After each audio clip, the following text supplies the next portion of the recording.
Hi guys, and welcome back to MisoDog TV. And welcome to Shinjuku, one of the biggest cities in Tokyo. Today, we'll show you what it looks like during the COVID-19 pandemic.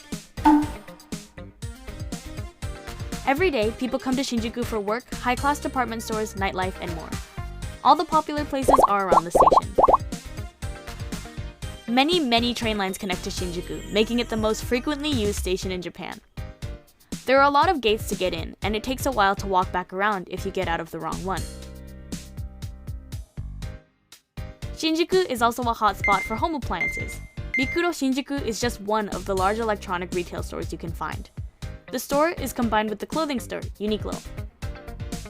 Unfortunately, the biggest electronics store in Shinjuku, Shinjuku Lobby East Branch, closed in October 2020. It used to be a popular place for tourists, but now it's a furniture store. If you're not shopping for something specific, Don Quijote is the place for you to go. Don Quijote sells almost everything, from food to clothes, cosmetics, and souvenirs. There are 3 of them around Shinjuku Station. Takashimaya is the biggest department store in Shinjuku, and it consists of 3 buildings. Here, you can find luxury designer items such as Carter, Balenciaga, and so on. Other than that, Takashimaya also includes furniture stores, bookstores, a theater, restaurants, and Tokyu Hands, which is a popular store for household goods.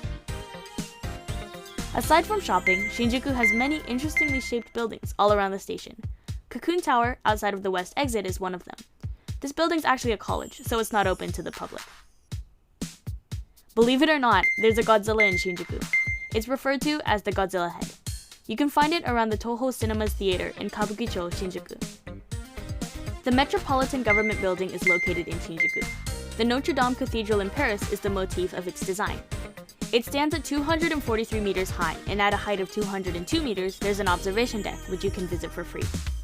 Unfortunately, due to COVID-19, it's temporarily unavailable. Just a short walk from the Metropolitan Government Building, there is a unique-looking traffic light. It's a well-known landmark of Shinjuku, and this traffic light was featured in the animated movie Your Name. Right next to the traffic light, you'll see a big red love. The one in New York is pretty famous, and it's also the same one here in Japan. There's a tall building that you can see from anywhere around Shinjuku. It's called Dokomo Tower, and it is owned by NTT Docomo, one of the biggest mobile phone operators in Japan. Dokomo Tower is an office building / radio tower, so it's not open to the public. However, it lights up occasionally, and is a popular spot for taking pictures. If you get tired of all the buildings and people in Shinjuku, Hanazano Shrine is a nice spot to visit. Even though Shinjuku has changed a lot over the years, Hanazano Shrine has always stayed the same. Japanese traditional festivals are held here every year in November. Omoide Yokocho is a street filled with old Japanese bars and restaurants. It's popular amongst tourists because you can experience a very quote-unquote Japanese atmosphere. However, many of them are temporarily closed due to COVID-19. There's another street for Japanese bars. It's called Golden Gai, or Golden Street. There are many bars lining the alleyways, most of which open at night. Unfortunately, due to COVID-19, all the pubs are only open until 8 p.m.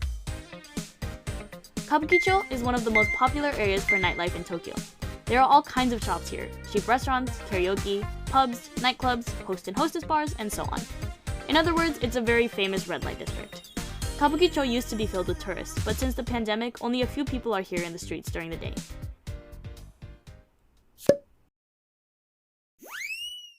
So, how did you like our short tour of Shinjuku?